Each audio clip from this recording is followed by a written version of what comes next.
A march driven by the Positive Women's Network took the streets of Durban CBD on an initiative for female-owned prevention tools to be available and accessible easily. Organizer Silungile Mtambo was the mouthpiece of this campaign, which also emphasized on the variety of female-flavored condoms to be introduced. Sibelethe ama-abortion esesiwenzile ngenxa yokuthi singabanga nawo ama-female condom angithi.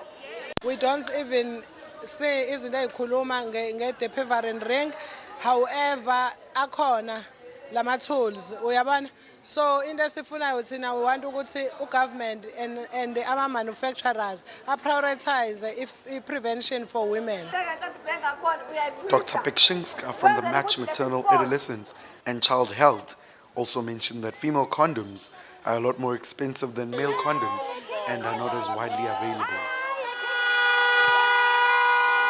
We have had female condoms in the country since 1999, but it was a pilot project. So what's happening now is that the program's been rolled out to all the clinics. So basically every single clinic should have female condoms.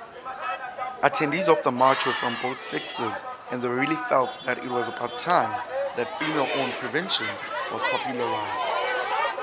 This campaign specifically, I feel it's a very positive initiative because it gives individuals such as myself and females a voice, and it also allows us to be independent in such a way, especially this condom drive. It allows us as females to take control of our situation.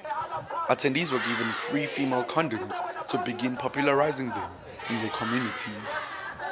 For Journalism Iziko News, Durban.